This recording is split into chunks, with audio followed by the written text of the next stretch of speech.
నూతల్లికి చాలా చాలా sleep disturbances అండి. మీరు ప్రీవియస్ వీడియోస్లో చూస్తే నేను సప్లిమెంట్స్ కూడా వాడుతున్నామని చెప్పాను. బట్ స్టిల్ సప్లిమెంట్స్ వాడుతున్నా కూడా దానికి స్లీప్ డిస్టర్బెన్సెస్ వస్తాయి అన్నమాట. రాత్రి 12ంటికి పడుకుంది. ఓకే, 12ంటికి పడుకొని మళ్ళీ 3ంటికి లేచింది. మళ్ళీ 7:30కి పడుకుంది. ఇప్పుడు టైం ఎంత అయిందండి? 10:20 అయింది. అది యాక్చువల్గా సెంటర్కి వెళ్ళాల్సిన టైం వచ్చేసి 11 o'clock అనమాట. చాలామంది అడుగుతారు, నుషిక స్కూల్ రెడీ లేదా, స్కూల్ ప్రోగ్రామ్ మీరు చెయ్యట్లేదా, నుషికాని స్కూల్కి పంపించట్లేదా, ఎందుకు పంపించట్లేదు, నార్మల్గానే ఉంది కదా అని. నార్మల్గా ఉంది అంటే చూడటానికి కాదండి, కొన్ని ఇష్యూస్ అండర్ హిడెన్ ఉంటాయి అన్నమాట.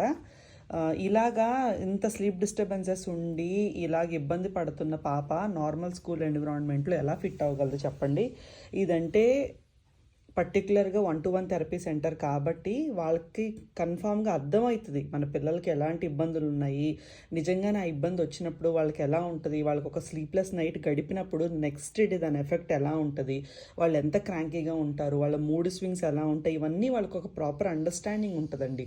సో మన పిల్లల్ని అర్థం చేసుకోగలిగే చోటుకి మనం పంపించినప్పుడు వాళ్ళు హ్యాపీ, మనం కూడా హ్యాపీ. సో ఇప్పుడు ఇది అంత అంత ఇర్రెగ్యులర్ ప్యాటర్న్ లాగా ఇర్రెగ్యులర్గా అలా ఉంటుంది అనమాట దాని సైకిల్. సో అందుకనే ఇప్పుడు ఇలాంటివన్నీ నార్మల్ స్కూల్ ఎడ్యుకేషన్లో మెయిన్ స్ట్రీమ్ స్కూల్స్లో ఇలాంటివన్నీ ఒప్పుకుంటారా అండి? ఒప్పుకోరు కదా. సో అందుకనే ఇలాంటి ఇష్యూస్ అన్నీ నేను అర్థం చేసుకుని నుషిక నేను ఎప్పుడు నార్మల్ స్కూల్లో పెట్టి దాన్ని ప్రెషరైజ్ చేయాలని చెప్పి నేను అనుకోను. సో ఇలాంటి ఎక్స్క్యూజెస్ అన్నీ అంటే వెసులుబాట్లు ఉంటాయి.